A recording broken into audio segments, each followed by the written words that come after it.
Hello, everyone. Today's article is titled Parents versus the Boomerang Generation. It tells the story of a retired couple spending nearly $5,000 a month to support their 27-year-old daughter who moved back in.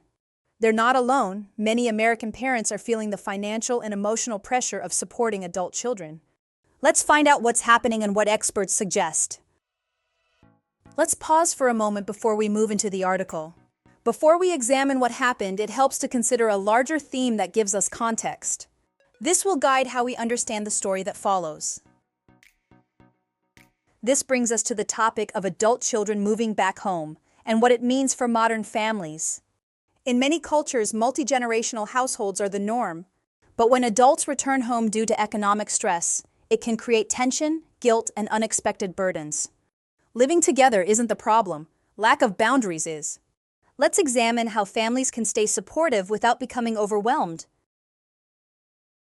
What are the pros and cons of adult children moving back in with their parents, both emotionally and financially? Intergenerational living can offer comfort, shared resources, and closer bonds, but it can also blur boundaries and lead to resentment. In today's article, a 66-year-old couple is spending nearly $5,000 a month on their 27-year-old daughter, covering everything from food to phone bills. What started as a temporary fix has become a long-term strain. Vacations are canceled, retirement is postponed, and tensions rise over everything from dirty dishes to data plans. Parenting coach Kim Munch says the issue is 80% emotional and 20% financial.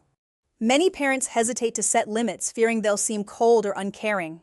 But experts agree that small, steady steps, like having clear conversations and slowly shifting financial responsibility, can help everyone regain balance. The key isn't eviction, it's evolution. Now, to understand this article better, we need to familiarize ourselves with key vocabulary. We'll go over 3 important expressions, learn their meanings, and see them in action with example sentences. Let's start with shell out. It means to spend money on something, often unwillingly or unexpectedly. In the article, the parents are shelling out nearly $5,000 a month. Here is an example. We had to shell out hundreds of dollars to fix the car last weekend. Next, we have wallow. It means to stay in a negative emotional state without trying to improve it. The article says few parents want to watch their kids wallow in poverty. Here is an example. After losing the job, he wallowed in self-pity instead of taking action. Finally, let's look at eviction.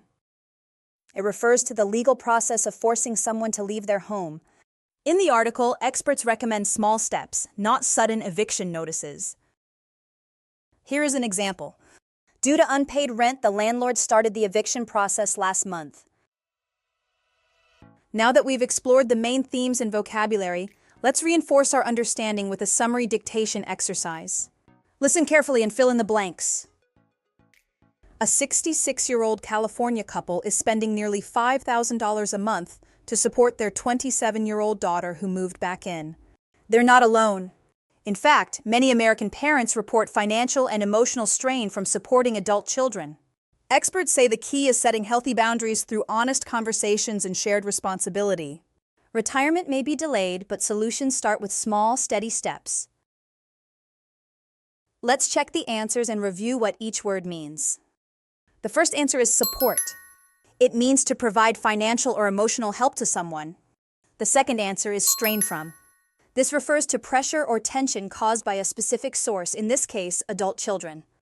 The third answer is boundaries. These are limits set to define roles, space, or responsibility in relationships.